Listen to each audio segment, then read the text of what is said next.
Future writes back. They say if you want to know your future, write it yourself, but nobody warned me what happens if the future writes back.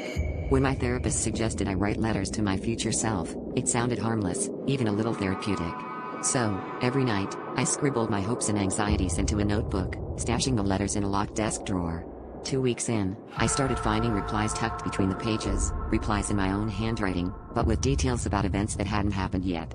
The answers were always right: rain on a sunny day, a co-worker's engagement, my missing keys under the fridge. Creeped out but curious, I kept writing, convincing myself it was just a trick of memory. But the tone of the replies shifted. They became insistent, almost commanding, instructing me to avoid certain people, skip my morning coffee, or call in sick to work.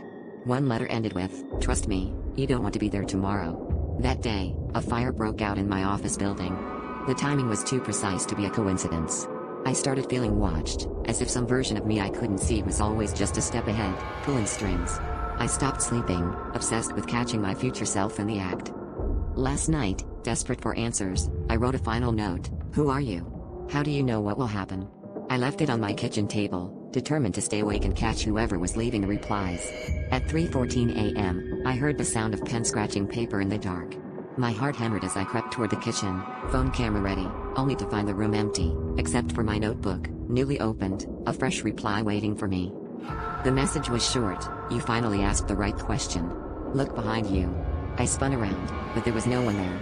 My skin prickled as I realized the reflection in the window wasn't copying my movements anymore.